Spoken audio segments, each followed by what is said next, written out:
Hello friends, स्वागत है आपका हमारे यूट्यूब चैनल तनुज क्लासेस में। तो जैसा कि आप सब जानते हैं कि हम प्रीवियस ईयर्स क्वेश्चन देख रहे हैं चैप्टर वाइज। तो उसी चैप्टर में आज हम देखेंगे क्लास 12th के चैप्टर 4 के सत्ता के वैकल्पिक केंद्र। चैप्टर का नाम है ये। इसके प्रीवियस ईयर्स क्वेश्चन देखेंगे हम लाइन वाइज, फिर 80+ मार्क्स गेन करने में हेल्प करेंगे। अगर आप हमारे चैनल पर नए हैं तो हमारे चैनल को लाइक सब्सक्राइब करें और इसे शेयर ज़रूर करें अपने फ्रेंड सर्कल में। अपने फ्रेंड सर्कल को बताएं कि उन्हें भी ये चैप्टर्स देखें। इस चैप्टर के पहले हमने फर्स्ट चैप्टर से लेके 3 चैप्टर तक कंप्लीट कर चुके हैं previous year questions line wise. अब देखते हैं हम क्लास 12th के चैप्टर 4 के क्वेश्चन आंसर। तो स्टार्ट करते हैं हम। पहले क्वेश्चन आते हैं 1 मार्कर, 1 अंक के क्वेश्चन। तो क्वेश्चन है, आसियान की स्थापना क्यों की गई थी? क्वेश्चन 2016 में आया है और उसके बाद भी रिपीट हुआ है। ये क्वेश्चन का मेन है, मतलब आसियान है क्या, इसके बारे में बताना है हमें। इसका उत्तर है, आसियान की स्थापना आर्थिक विकास और उसके माध्यम से सामाजिक प्रगति, सांस्कृतिक विकास में तेजी लाने के लिए की गई थी। इसकी स्थापना का क्या रीज़न था? एक तो था आर्थिक विकास करना है आसियान कंट्री का, दूसरा पॉइंट है सामाजिक प्रगति करनी है, और तीसरा पॉइंट है सांस्कृतिक विकास करना है, जो उनका कल्चर करना है, उसको अन्य देशों में बताना है उसके बारे में। अब देखते हैं नेक्स्ट क्वेश्चन, आसियान ध्वज पर बना लोगो किसका प्रतीक है? क्वेश्चन 2016 में आया है। आसियान का जो लोगो बना हुआ है उसके बारे में बताना है इसमें। इसका आंसर है, आसियान के लोगो पर धान के 10 डंडे, मतलब आपने देखा होगा कि कुछ इस प्रकार से उसमें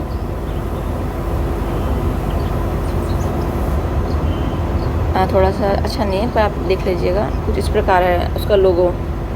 10 धान के हैं ये डंडे, धान के 10 डंडे 10 एशियाई दक्षिण पूर्वी एशिया देशों को दर्शाते हैं जो मित्रता और एकजुटता में एक साथ बंधे हैं। वृहत आसियान की एकता का प्रतीक है। जो ये वृत्त है इनके आसपास का, ऐसा वृत्त होगा वो इनकी एकता का प्रतीक है। 10 डंडे किस चीज़ के हैं? एक तो मित्रता के हैं और एकजुटता के हैं। नेक्स्ट क्वेश्चन देखते हैं। नेक्स्ट क्वेश्चन है, द्वितीय विश्व युद्ध के बाद यूरोप की अर्थव्यवस्था को पुनर्जीवित करने के लिए अमेरिका ने किस योजना के तहत वित्तीय सहायता दी थी? क्वेश्चन 2014 में है और इसके बाद भी ये क्वेश्चन रिपीट हुआ है। और जो ये इसने योजना पूछी, ये योजना बहुत इंपॉर्टेंट है। इसमें आपके नाम जो है, इसमें आंसर देख लेते हैं। अमेरिका ने मार्शल प्लान, इस प्लान के माध्यम से अमेरिका ने न सिर्फ इन देशों की हेल्प की थी बल्कि अदर देशों की भी हेल्प की थी। ये आपको वर्ल्ड वॉर के टाइम देखने को मिल सकता है। नाम योजना के तहत यूरोप की अर्थव्यवस्था को पुनर्जीवित करने के लिए बड़े पैमाने पर वित्तीय सहायता की थी। मार्शल योजना क्या थी? बेसिकली ये एक फाइनेंशियली हेल्प करने वाली स्कीम थी जो लीस्ट डेवलपमेंट कंट्री है या फिर जो डेवलपिंग कंट्री है उनके लिए। अब देखते हैं नेक्स्ट क्वेश्चन, यूरोपीय संघ के किन्हीं 2 सदस्यों के नाम बताइए जो संयुक्त राष्ट्र सुरक्षा परिषद के स्थायी सदस्य हैं। मतलब यूएन को बताना है, यूनाइटेड नेशन ऑर्गेनाइजेशन के स्थायी सदस्य हैं। स्थायी सदस्य कौन है, उनके नाम बताना है। क्वेश्चन 2014 में आया। आपको बेसिकली ये नाम याद भी होने चाहिए कि उनमें स्थायी सदस्य हैं कौन। यूरोपीय संघ के पूछा है इन्होंने। तो इसके 2 देश हैं, एक तो है ब्रिटेन और एक है फ्रांस। बाकी के देशों के नाम जो बचे हैं, सुरक्षा परिषद में 5 सदस्य हैं जिसमें से 2 तो ये हो गए, 1 और 2। बाकी 3 सदस्य कौन है, आप इनके नाम कमेंट में लिखिए। आपकी लर्निंग देखते हैं और रीडिंग देखते हैं कितनी पावरफुल है। अब देखते हैं नेक्स्ट क्वेश्चन। नेक्स्ट क्वेश्चन है, यूरोपीय संघ के विकास की प्रक्रिया का पता लगाएं। यूरोपीय संघ की जो विकास की प्रक्रिया उसके बारे में बताना है। क्वेश्चन 2014 में आया है और उसके बाद भी रिपीट हुआ है। इसका आंसर देखते हैं। यूरोपीय संघ धीरे धीरे एक आर्थिक संघ से एक राजनीतिक संघ में विकसित हुआ है। मतलब जो यूरोपीय संघ था पहले एक आर्थिक संघ था, ये इकोनॉमिक रूप से एक देश में अपना कनेक्शन करता था, पर अभी एक पॉलिटिकल यूनियन हो गया है जिससे कि उन्हें अपने विकास के लिए, अपने देश के विकास के लिए लोगों की हेल्प करने में मदद मिलती है या फिर अपने राजनीतिक रूप से अपने को पावरफुल कर रहे हैं। यह एक राष्ट्र राज्य बन गया है। राष्ट्र राज्य क्या है? राष्ट्र राज्य पर फोकस करें। जो यूरोपीय संघ है ये कोई एक देश नहीं है, ये राज्यों का संघ है, इसलिए राष्ट्र राज्य कहा जाता है।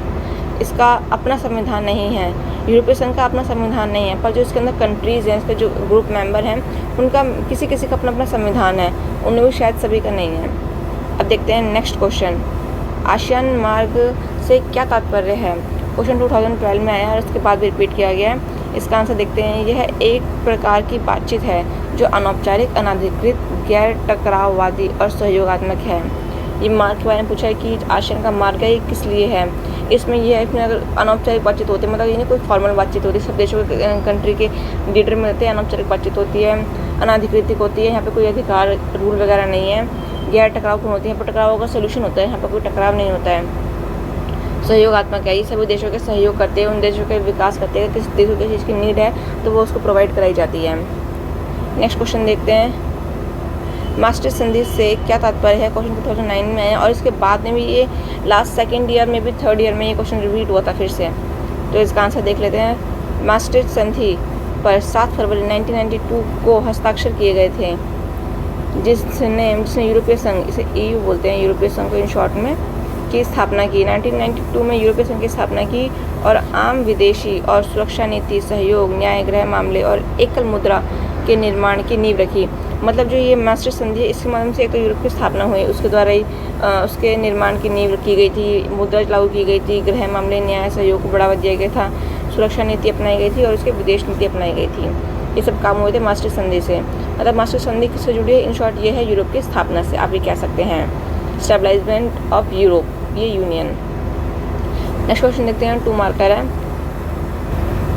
क्वेश्चन है, यूरोपीय संघ की कोई 2 विशेषताएं बताइए जो इसे एक प्रभावशाली संगठन बनाती है।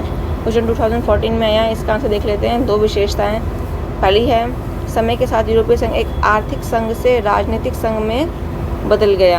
पहले एक आर्थिक संघ था, अब एक राजनीतिक संघ में बदल गया। इसका अपना झंडा, राष्ट्रीय गान, स्थापना तिथि और मुद्रा है। मतलब यूरोपीय संघ की जो स्थापना हुई है उसका अपना एक झंडा है, अलग से राष्ट्रीय गान है, मतलब नेशनल एंथम है, फ्लैग है, स्थापना तिथि है, स्टेबलाइजमेंट डेट है और अपनी करेंसी है, इसे यूरोपीय रूबल बोलते हैं। एकल मुद्रा नींव की, सॉरी रूबल नहीं है इसकी मुद्रा, मतलब इन्हें नई मुद्रा जारी करी, इसका नाम रूबल नहीं है मगर। नेक्स्ट क्वेश्चन, विश्व व्यापार में यूरोपीय संघ का हिस्सा अमेरिका से 3 गुना अधिक है। विश्व व्यापार में यूरोपीय वो एक यूनियन है, इसमें कई सारे देश जुड़े हुए हैं, तो इसलिए जो वो होता है हमारे व्यापार, उसमें विश्व व्यापार में यूरोप अमेरिका से आगे है। ऑब्वियसली बात है क्योंकि इसमें एक देश ना होगा, कई सारे देश हैं। और नेक्स्ट क्वेश्चन देखते हैं, आसियान क्षेत्रीय मंच की स्थापना कब हुई थी, इसके मुख्य उद्देश्य क्या थे। क्वेश्चन 2013 में आया और इसके बाद भी रिपीट हुआ है। इसमें बेसिकली आपको इसके मुख्य उद्देश्य बताने हैं। इसके उद्देश्य आप देखते हैं, इसका आंसर, आसियान क्षेत्र मंच की स्थापना 1994 में हुई थी। आसियान का मुख्य उद्देश्य था, पहला है आर्थिक विकास में तेजी लाना तथा उसके माध्यम से सामाजिक प्रगति और सांस्कृतिक विकास करना। 3 पॉइंट है, एक तो आर्थिक विकास, सेकंड है सामाजिक प्रगति, तीसरा है सांस्कृतिक विकास। नेक्स्ट पॉइंट देखते हैं, कानून के शासन और संयुक्त राष्ट्र चार्टर के सिद्धांतों के आधार पर क्षेत्रीय शांति और स्थिरता को बढ़ावा देना। मतलब कानून के द्वारा, बाय लॉ और यूएनओ के जो चार्टर हैं, जो चार्टर क्या है, जैसे हमारा संविधान होता है, जैसे किसी भी देश का संविधान होता है, वैसे ये यूएनओ का संविधान है जिसका नाम चार्टर है। उसके सिद्धांतों के आधार पर क्षेत्रीय शांति और स्थिरता बनाए रखना है। ठीक है, आप देखते हैं नेक्स्ट क्वेश्चन। क्वेश्चन नेक्स्ट है, ये 2 बार है, 2 बार मतलब क्वेश्चन का टाइप अलग है, टाइप देख सकते हैं किस किस टाइप से ये क्वेश्चन आ सकता है, पर आंसर इसका एक ही है। यूरोपीय संघ के झंडे में एक चक्र के में 12 स्वर्ण सितारे हैं का प्रतीक क्या दर्शाता है। क्वेश्चन देख सकते हैं 12-11 में आया है। यूरोपीय संघ झंडे के सुनहरे सितारे वाले चक्र क्या दर्शाते हैं। क्वेश्चन 2010 में आया था, ये रिपीट है, मतलब ये क्वेश्चन हर साल आया लगभग, देख सकते हैं कंटिन्यूस है, तो ये लास्ट ईयर्स भी आए होंगे। तो इसका आंसर देखते हैं, यह चक्र यूरोप के लोगों के बीच एकजुटता और शांति का प्रतीक है। इसमें 12 सितारे जो पूर्णतः, संपूर्णतः और एकता का प्रतीक हैं। जो सितारे हैं ये पूर्णतः मतलब सभी एक साथ है, संपूर्ण है और एकता है, मतलब सभी लोग एकजुट है अपने काम के लिए, किसी और पर निर्भर नहीं है, ये इस चीज़ का प्रतीक है। और जो उसमें जो सर्कल बना हुआ है, चक्र है 12 सितारों का, देख सकते हैं ना, ये 12 सितारे कुछ इस प्रकार सर्कल में हैं उसके, तो ये उसकी एकता का प्रतीक है और शांति का प्रतीक है। ये कम है पर 12 हैं उसमें। क्वेश्चन नंबर 11 देखते हैं, चीन के साथ भारत के सुधरते संबंधों की व्याख्या कीजिए। क्वेश्चन 2011 में आया और ये क्वेश्चन चीन के साथ रिलेटेड हर साल आता है। आप अगर देखेंगे तो उसका टाइप अलग हो सकता है, पर आता ज़रूर है। अगर कोई एक ईयर ही गैप किया होगा, अदरवाइज़ ये एवरी ईयर आता है। नेक्स्ट आज का आंसर देख लेते हैं, शीत युद्ध की समाप्ति के बाद भारत और चीन के बीच संबंधों में महत्वपूर्ण बदलाव देखे गए हैं। शीत युद्ध क्या है, आपने लास्ट चैप्टर में पढ़ा होगा ना, सेकेंड शीत युद्ध इन शॉर्ट कोल्ड वॉर क्या था। इसमें जो अमेरिका और यूएसएसआर के बीच में जो वैचारिक आइडियोलॉजिकली वॉर थी उसके बारे में बताया गया है। बदलाव दिखाते गए हैं। दिसंबर 1988 में राजीव गांधी की यात्रा के बाद से दोनों सरकारों के ने संघर्ष को रोकने और सीमा पर शांति और सौहार्द बनाए रखने के लिए कदम उठाए थे। कौन थे इसमें नेता? हमारे भारत के राजीव गांधी जी थे। और उन्होंने क्या काम किया था? शांति और सौहार्द बनाए रखने के लिए कदम उठाए थे। नेक्स्ट पॉइंट है, दोनों देशों ने सांस्कृतिक आदान प्रदान और सहयोग समझौते पर हस्ताक्षर करे थे। कौन कौन से हस्ताक्षर थे इसमें? एक तो सांस्कृतिक और एक सहयोग के। परिवहन और संचार वृद्धि से और अधिक सुदृढ़ संबंध स्थापित हुए। अब देखते हैं नेक्स्ट क्वेश्चन। अगर आप हमारे चैनल पर नए हैं तो हमारे चैनल को लाइक सब्सक्राइब ज़रूर करें और शेयर तो अपने फ्रेंड सर्कल में करें, जिससे कि आपके फ्रेंड को भी हेल्प मिले इस क्वेश्चन को करने में। तो क्वेश्चन है, पंचशील का क्या अर्थ है? क्वेश्चन 11 में आया है। अब पंचशील का क्या अर्थ है? मतलब क्वेश्चन का ये टाइप ही है पर अलग अलग सालों में आया, इसे बताया गया है। ये रिसेंट ईयर में भी आया हुआ क्वेश्चन है। तो इसका आंसर देखते हैं। शांतिपूर्ण सहअस्तित्व के 5 सिद्धांतों को पंचशील का नाम से जाना जाता है। मतलब पंचशील क्या है? ये 5 सिद्धांत है बेसिकली, जो भारत और चीन संबंधों पर आधारशिला बने हैं। संधि के रूप में उनका पहला औपचारिक संहिताकरण 1954 में हुआ, जब भारत और चीन के बीच एक समझौते पर हस्ताक्षर किए गए। पंचशील भारत और चीन संबंधों के लिए मार्गदर्शक सिद्धांत के रूप में कार्य करते हैं। ये एक तो 94 में किया गया था इसका संहिताकरण। इसका जो काम है उसका है दोनों का मार्गदर्शन करना, इस समझौते में मतलब शांतिपूर्ण बनाए रखना है। आप देख सकते हैं पंचशील सिद्धांत क्या है? 5 सिद्धांत है बेसिकली। नेक्स्ट क्वेश्चन आते हैं 4 मार्क का क्वेश्चन है। ये क्वेश्चन 3 है पर मैं इसमें से एक ही पढ़ देती हूँ। आप देख सकते हैं ये क्वेश्चन लगातार आ रहा है। मतलब ये क्वेश्चन है 1947 से 1962 तक भारत चीन संबंधों का वर्णन करें। मतलब चीन संबंधों का ही वर्णन कर रहा है, चाहे क्वेश्चन कैसा भी तनावपूर्ण हो, चाहे कैसा भी हो, स्वतंत्रता के बाद से हो, क्वेश्चन का फ्रेम यही रहेगा, जैसे कि आप सब जानते हैं। इसका आंसर देखते हैं। भारत और चीन संबंधों की जांच नीचे दी गई है। पहले तो देखते हैं इसके मैत्रीपूर्ण संबंध। ठीक है, पहला तो है 1964 में चीनी क्रांति के बाद भारत साम्यवादी सरकार को मान्यता देने वाला पहले देशों में से एक है। मतलब उसने साम्यवादी सरकार को मान्यता दी है। भारत उन स्टार्टिंग देशों में से जिसमें इसने मान्यता दी थी। सेकंड पॉइंट है, प्रधानमंत्री नेहरू और चीनी प्रधानमंत्री झाओ एनलाई ने 29 अप्रैल 1954 में शांतिपूर्ण सहअस्तित्व के 5 सिद्धांत पंचशील को अपनाया था। ओके, मतलब आप देख सकते हैं अभी लास्ट क्वेश्चन किया पंचशील। अब आप उसमें एक पॉइंट और ऐड कर सकते हैं कि पंचशील किन किन पीएम के बीच में हुआ था। हम दोनों देशों के पीएम के नाम बताने होंगे। तो क्या क्या है? इंडिया के तो हैं नेहरू जी, और जो चाइना के हैं उसके हैं झाओ एनलाई। ओके, अब देखते हैं दोनों देशों के बीच तनावपूर्ण संबंध क्या है। एक तो है चीन ने 1950 में तिब्बत पर कब्जा कर लिया। इस प्रकार दोनों देशों के बीच एक ऐतिहासिक बफर समाप्त हो गया। बफर अगर आप देखेंगे जो जो सपोज़ ये इंडिया है, यहाँ पर नेपाल है और इसके ऊपर से ये चीन स्टार्ट हो जाता है। इसके पहले यहाँ पे तिब्बत था, नियर बाय यहीं पे था, तो उस पर कहीं था, मतलब इस इन शॉर्ट यहीं पर ही नहीं था, कहीं और था। आप देख सकते हैं। तो उस पर ना चीन ने कब्जा कर लिया। तो इसे जो ये कंट्रीज होते हैं ना भारत की, इसकी नेपाल है, ये भारत का एक बफर कंट्री है। बफर कंट्री क्या होती है? जो किसी भी देश पर आक्रमण होने से पहले उसको रोक सकती है, जहाँ पर वो दोनों देश समझौता कर सकते हैं या फिर शांति की बात कर सकते हैं। वो पॉइंट होता है बफर क्षेत्र या बफर एरिया। ठीक है, अब तिब्बत पर कब्जा कर लिया तो उसका बफर एरिया समाप्त हो गया। नेक्स्ट पॉइंट है तिब्बत आधिकारिक नेता दलाई लामा। ये बहुत इंपॉर्टेंट रोल निभाने वाले भारत के बीच में और चाइना के बीच में एक बहुत इंपॉर्टेंट पॉइंट है।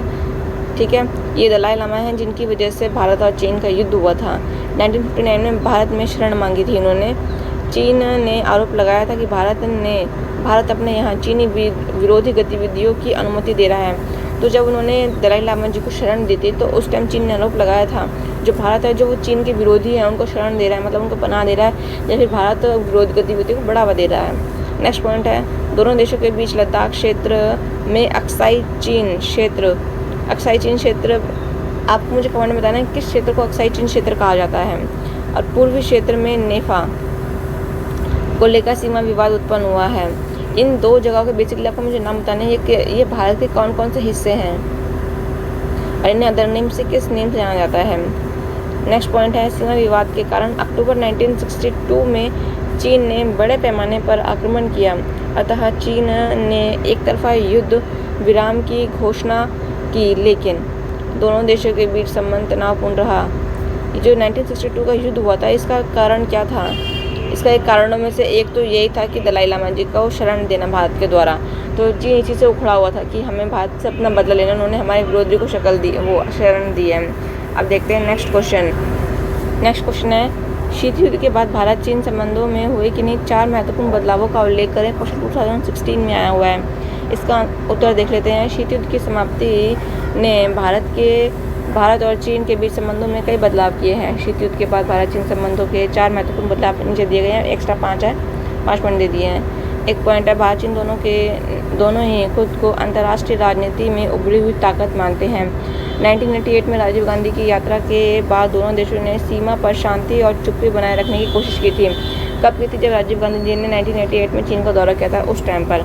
नेक्स्ट पॉइंट है, सांस्कृतिक आदान प्रदान और सहयोग से संबंध में समझौते पर हस्ताक्षर किए थे। 4 सीमा चौकियों को खाली किया गया था। नेक्स्ट पॉइंट है, 1999 में भारत और चीन के बीच में व्यापार प्रति वर्ष 30% की दर से बढ़ा है। नेक्स्ट पॉइंट, 1992 में द्विपक्षीय व्यापार $338 मिलियन से बढ़कर 2006 में $18 बिलियन से अधिक हो गया है। भारत और चीन विश्व व्यापार संगठन जैसे अंतर्राष्ट्रीय आर्थिक संस्थानों में समान नीतियों का पालन कर रहे हैं। विश्व व्यापार संगठन, वर्ल्ड ट्रेड ऑर्गेनाइजेशन बोलते हैं WTO। नेक्स्ट पॉइंट, दोनों देशों के नेता अक्सर एक दूसरे के देश का दौरा करते हैं और इस तरह वे एक दूसरे से परिचित होते हैं। परिवहन और संचार संपर्कों में वृद्धि, समान आर्थिक हितों पर काम करने के माध्यम से मजबूत आर्थिक संबंधों का विकास हो रहा है। मतलब सब वो पॉइंट हैं जिसके द्वारा भारत और चीन एक दूसरे से कनेक्टेड है। और इसकी स्टार्टिंग लगभग मान सकते हैं राजीव गांधी जी के टाइम से हुई है, सही वाली, मतलब कंटिन्यूस वाली। अब देखते हैं नेक्स्ट क्वेश्चन, 6 मार्कर क्वेश्चन है यह। यूरोपीय संघ को आर्थिक ताकत और राजनीतिक ताकत बनने के लिए जिम्मेदार किसी भी 3 प्रमुख कारकों का मूल्यांकन करें। क्वेश्चन 2016 में आया है। इसका आंसर देखते हैं। यूरोपीय संघ धीरे धीरे एक आर्थिक संघ से एक राजनीतिक संघ में विकसित हुआ है। यह एक राष्ट्र राज्य बन गया है। हालांकि इसका कोई संविधान नहीं है, लेकिन इसका अपना झंडा है, राष्ट्रगान है, स्थापना तिथि है और मुद्रा है। अन्य राज्यों के साथ अपने व्यापार में इसका एक समान विदेश और सुरक्षा नीति है। मतलब इसका आज तक अपना संविधान नहीं है, परंतु फिर भी इसका अपना झंडा है, राष्ट्रगान है, तिथि है, मुद्रा है, जिससे कि वे दूसरों से कनेक्टेड हैं देश। यूरोपीय संघ ने पूर्वी सोवियत ब्लॉक के नए सदस्यों को शामिल करके सहयोग क्षेत्र का विस्तार किया है। पूर्वी सोवियत ब्लॉक से क्या तात्पर्य है या फिर क्या मतलब है इसका? जो USSR था, कोल्ड वॉर के टाइम में जब वो 1991 में उसका डिसइंटीग्रेशन हो गया, मतलब पतन हो गया, तो उसके बाद में जो सपोज ये रूस है, तो इसके जो इस साइड वाले कंट्रीज़ थे वो उसमें से कुछ यूरोपीय संघ में शामिल हो गए। तो इससे यूरोपीय संघ का क्या हुआ, उसका विस्तार हो गया, उसकी रेंज थोड़ी वाइड हो गई। अब देखते हैं नेक्स्ट पॉइंट है, यूरोपीय संघ की शांति का आर्थिक से राजनीतिक शक्ति में स्थानांतरण आसान नहीं रहा है, क्योंकि लोग बहुत उत्साही नहीं थे। यूरोपीय संघ में कुछ नए देशों को शामिल करने को लेकर भी कुछ शंकाएं थीं। नेक्स्ट पॉइंट देखते हैं। इसके पीछे एक प्रमुख कारण यह है, वो कारण क्या है जानते हैं। इसका फर्स्ट है, इसका उद्देश्य यूरोप को राजनीतिक, आर्थिक और सांस्कृतिक रूप से इतना मजबूत बनाना था कि वह अमेरिका, रूस जैसी शक्तियों का सामना कर सके। नेक्स्ट पॉइंट है, यूरोपीय देशों की शिकायतों को संयुक्त राष्ट्र तक पहुंचाने के लिए 2 देश अर्थात ब्रिटेन और फ्रांस संयुक्त राष्ट्र की सुरक्षा परिषद के सदस्य हैं। ये कौन सदस्य हैं जो उन यूरोपीय देशों की शिकायतों को यूएन तक लाते हैं? ब्रिटेन और फ्रांस। नेक्स्ट पॉइंट है, संयुक्त राष्ट्र सुरक्षा परिषद के कुछ अस्थायी सदस्य में उपस्थित के कारण यूरोपीय संघ अमेरिकी नीतियों को प्रभावित करने में सक्षम है। इन शॉर्ट मतलब यूरोपीय यूनियन का क्या काम है? उसका काम है अपने को आर्थिक रूप से मजबूत करना, राजनीतिक और सांस्कृतिक रूप से मजबूत करना है, जिससे वो जो पावरफुल कंट्रियाँ हैं जैसे कि यूरोप हो गया और अमेरिका हो गया, रशिया हो गया, इन सब कंट्रीज़ को वो सामना कर सके अपने बेस पर, उसे किसी दूसरे पर डिपेंड रहना पड़े। अब जो उसकी जो बात होती है उसको बड़े लेवल पर कौन रखता है? उसके 2 देश हैं, कंट्रीज़ हैं जो यूएन में शामिल हैं, जैसे कि ब्रिटेन और फ्रांस। अब अगर वो ब्रिटेन वो भी कोई इंपॉर्टेंट बात है वो बात नहीं बनवा पा रहे हैं, तो वह इसके लिए उनके अस्थायी सदस्य में भी कुछ देश शामिल हैं, जिससे उन पावरफुल कंट्री पर थोड़ा और दबाव बन पाता है। ठीक है, अब देखते हैं नेक्स्ट क्वेश्चन। अब ये नेक्स्ट और लास्ट क्वेश्चन है। आपको बता दूं, अगर आप हमारे चैनल पर अगर नए हैं तो हमारे चैनल को लाइक सब्सक्राइब ज़रूर करें, उसे अपने फ्रेंड सर्कल में ज़रूर शेयर करें। ये आपको इन आने वाले पेपर में जो भी इस ईयर पेपर आ रहे हैं आपको हेल्प करेंगे।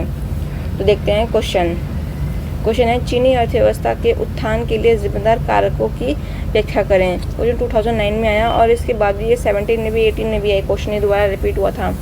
और ये 21 और 22 में मतलब इन जो करंट वाइज क्वेश्चन होते हैं ना, हर साल उभरते रहते हैं। ये जो चीनी अर्थव्यवस्था, ये क्वेश्चन एकदम करंट क्वेश्चन है, ये किसी भी साल में कभी भी पूछा जा सकता है, जिससे कि आपको हमेशा इस क्वेश्चन के लिए प्रिपेयर रहना चाहिए। और आपको तो इसके लिए तो मोस्ट इंपॉर्टेंट क्वेश्चन रखना चाहिए, क्योंकि ये क्वेश्चन है इंपॉर्टेंट चीनी अर्थव्यवस्था के लिए। आप सब देख सकते हैं, जैसे कि न्यूज़ में सुनते ही होंगे कि चीनी इकोनॉमी किस तरह से डेवलप कर रही है। चीनी का जो प्रोडक्ट है, जिसे चीप प्रोडक्ट भी कहा जाता है, वो हर कंट्रीज़ में आपको ईजिली अवेलेबल हो जाएंगे। हम इसका आंसर देख लेते हैं। चीनी शक्ति तीसरा प्रमुख वैकल्पिक केंद्र है। यह सबसे तेज़ी से बढ़ती अर्थव्यवस्था है। चीन एक समय सोवियत मॉडल पर आधारित था और उस समय उसने पूंजीवादी दुनिया से सभी संबंध तोड़ लिए थे। चीनी अर्थव्यवस्था के उत्थान के लिए जिम्मेदार कारक निम्नलिखित हैं। अब वो कारक क्या हैं देखते हैं। मतलब इसमें बताया कि जो चीन था वो पहले रूस की तरह था, सोवियत मॉडल उसने अपना रखा था ना, इसलिए उसे सोवियत रूस की तरह बोला है। इसका पॉइंट देते हैं, सोवियत मॉडल का उपयोग, चीन ने सोवियत मॉडल को स्वीकार किया। मतलब फर्स्ट पॉइंट है, सोवियत मॉडल स्वीकार किया। उसके संसाधनों पर भरोसा किया। चीन ने आयात के स्थान पर घरेलू सामान का उपयोग करने और कृषि उत्पादन उत्पत्ति पूंजी से राज्य के स्वामित्व वाले भारी उद्योग बनाने का निर्णय लिया। मतलब चीन ने स्टार्टिंग में जो हैवी इंडस्ट्रीज होती हैं उनका यूज़ करा है घरेलू सामान बनाने के लिए। आप देख सकते होंगे जो चीन का सामान होता है वो बहुत चीप होता है, जैसे कि कोई भी आसानी से खरीद सकता है, इसलिए तो उसकी डिमांड हर देश में, हर कंट्रीज़ में ज़्यादा से ज़्यादा है। अगर किसी भी देश में अगर रिसेंट टाइम पर चीन का इम्पोर्ट रोक दिया जाए तो इससे चीन को थोड़ा कम इम्पैक्ट पड़ेगा, पर जिस कंट्रीज़ में उस प्रोडक्ट को रोका जाएगा उसमें थोड़ा सा ज़्यादा इफेक्ट पड़ेगा, क्योंकि लोग उस पर डिपेंडेंट हो चुके हैं। नेक्स्ट पॉइंट देखते हैं, औद्योगिक अर्थव्यवस्था का विकास। चीन और औद्योगिक अर्थव्यवस्था विकसित करने के लिए अपने सभी संसाधनों का उपयोग किया है। सभी नागरिकों को शिक्षा और स्वास्थ्य कार्यक्रम प्रदान किए हैं, शिक्षा और स्वास्थ्य प्रदान करे हैं। इसके अलावा आप देख सकते हैं कि जो ओलंपिक होता है उसमें भी, जो अभी रिसेंटली आप देख सकते हैं कि ओलंपिक 24 के चल रहे हैं, इसमें भी हर साल नहीं तो लगभग हर साल में मान सकते हैं कि हर साल जो होता है चीन के जो मेडल होते हैं वो टॉप 3 के अंदर होते हैं। अगर चीन फर्स्ट होता है, सेकंड होता है, एटलीस्ट जो भी होता है, मतलब चीन टॉप 3 या टॉप 5 में तो एटलीस्ट होता ही है। ये उसका स्वास्थ्य है और उसके मतलब हेल्थ कल्चर है उसका, ये उसकी फिटनेस है ये। नेक्स्ट पॉइंट देते हैं, संयुक्त राज्य अमेरिका के साथ संबंध। चीन 1972 में अमेरिका के साथ संबंध स्थापित करे थे। मतलब जो चीन है उसने अमेरिका से 1972 में अपने रिलेशन स्टार्ट करे हैं। नेक्स्ट पॉइंट है आधुनिकीकरण। कृषि, उद्योग, सैन्य, विज्ञान और प्रौद्योगिकी के क्षेत्र में आधुनिकीकरण का प्रस्ताव रखा गया था। उसने इन सब क्षेत्रों में अपना प्रयास किया है। नेक्स्ट पॉइंट है प्रमुख नीति की घोषणा, खुले द्वार की नीति की घोषणा। खुले द्वार की नीति की घोषणा ये एक बहुत इंपॉर्टेंट नीति है, आप इस पर बहुत ध्यान से फोकस करें। 1978 में डॉन जियो ओपिंग द्वारा की गई थी। इसका उद्देश्य विदेशों से पूंजी और प्रौद्योगिकी में निवेश करके उच्च उत्पादन उत्पन्न करना है। ठीक है, इसमें से खुले द्वार की नीति, अगर आपको ये याद नहीं तो आप इन दो चीज़ों को तो बेसिकली याद रखें। खुले द्वार की नीति है 1978 में अपनाई गई थी और इसे डेंग जियाओ ओपिंग द्वारा अपनाई गई थी। इसमें क्या था, इसमें प्रौद्योगिकी उच्च उत्पादन करना था। नेक्स्ट पॉइंट है निजीकरण का युग। 1982 में कृषि का निजीकरण, मतलब इसने फार्मिंग का प्राइवेटाइजेशन कर दिया था 1982 में, और इसने उद्योग इंडस्ट्री का प्राइवेटाइजेशन कब किया था 1998 में। और फिर भी देखिए अगर चीन और इंडिया को कंपेयर करें तो चाइना का कंपेरिजन ज़्यादा आगे चला गया है इंडस्ट्रियल लेवल पर। नेक्स्ट पॉइंट देखते हैं, विशेष आर्थिक क्षेत्र की स्थापना की गई। चीन की अर्थव्यवस्था की स्थापना में राज्य का केंद्रीकृत भूमिका है। मतलब चीन जो है, चाइना है, इन शॉर्ट चीन है, इसमें जो राज्य है, राज्य का एक बहुत इंपॉर्टेंट रोल है। उसमें आज देख सकते हैं कि यहाँ पॉलिटिकल रूप से एक पार्टी है, एक दलीय है। एक दलीय पार्टी है। चीन वर्तमान दौर में सभी देशों को टक्कर दे रहा है, वह हर फील्ड में आगे है, चाहे वो हेल्थ सेक्टर हो, एजुकेशन सेक्टर हो या किसी भी सेक्टर हो। आप इंडस्ट्री लेवल पर देख ही सकते हैं उसकी। अगर हम करेंसीज की बात करते हैं तो टॉप 5 करेंसीज में चाइना की करेंसी है, इंक्लूडेड है येन। इसके अलावा भी चीन हर सेक्टर में है, यूएनओ में शामिल है, वो देख सकते हैं। तो जो स्थायी मेंबर हैं उसमें से एक चीन है। इस प्रकार से चीनी अर्थव्यवस्था किस तरह प्रोग्रेस करती जा रही है, हमें इसके बारे में बताया गया। चीन का उत्थान कैसे हुआ है, इसका जिम्मेदारी कारक कौन है, इसकी स्टार्टिंग किसने की थी, मैं देख सकते हैं ये डेन जियाओपिंग है। उसका नाम ज़रूर से ज़रूर याद रखें, मोस्ट इम्पॉर्टेंट नेम है, आपको ये ज़रूर लिखनी है। खुले द्वार की नीति, ओपन डोर फैसिलिटीज़।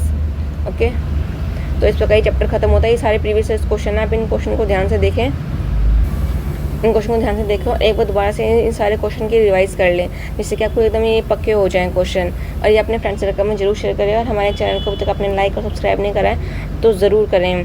इससे पहले कि अगर आपको चैप्टर देखने हैं तो हमारे चैनल पर जाकर आप इसकी प्लेलिस्ट देख सकते हैं, जिसमें कि आपको सारे चैप्टर मिल जाएंगे सीरीज़ से, मतलब चैप्टर 1, 2 और 3 मिल जाएंगे आपको इसमें। आगे भी हमें इसके बाकी क्वेश्चन चैप्टर्स सीरीज वाइज लेके आने वाले हैं, तो आप इस हमारे चैनल को अगर आप सब्सक्राइब करेंगे तो आपको टाइम टू टाइम इसकी अपडेट मिलती रहेगी, कौन चैप्टर कब आ रहा है। ओके, तो इस प्रकार चैप्टर खत्म होता है। Thank you so much.